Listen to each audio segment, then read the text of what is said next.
Hello and welcome to Borg Tries to Fix It. It's been way too long since I posted a video. Life got in the way, got away from the Cutlass. You know, the Triumph was giving me issues. It still is, but let's not talk about that now. My dad is coming down. We're going to get a bunch of wrenching done on the Cutlass. I'm probably not going to film it all, but I'll film as much as I can. So this video is going to be kind of a weird one. It'll have, probably some of us working on the car, and then I'll come back and show you everything we're able to get done. And then, from that point moving forward, I'll try and film as much as possible, but it's time to get this car back together. So let's do this.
engine as it stands now. You saw us put it in, and that was about the extent of the things I filmed while my dad was here.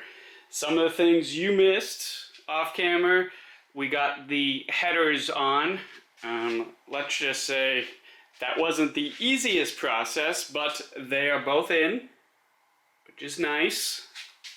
You can't see it well from up here, but the starter is on in there, which is good. I'm gonna have to put a heat shroud around that.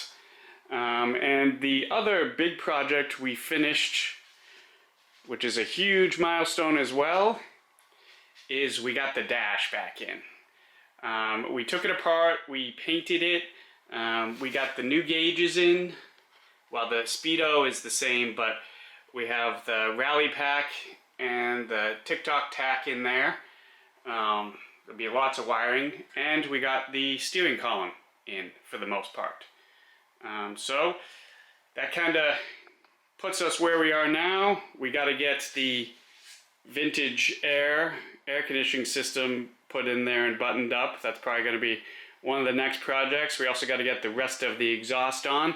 But overall, huge milestones. Engine and transmission are in, and the dashboard is in. Okay, that was a huge 10 days getting stuff done with my dad. So happy with the progress. We're really, starting to put this thing back together and make it look like a car. Like I said, now that the engine and the dash are in, it's gonna, create a domino effect that we can keep getting everything else done. We can get that exhaust on, get the e-brake taken care of, get some wheels and tires on and get it back on the ground. We can then measure for the drive shaft. There's a lot to do. Get the front of the car back on. I'm just really excited to get all this done. So anyway, hopefully more videos to come with me getting all that stuff buttoned up and put back together. So anyway, thanks for watching. Have a good one.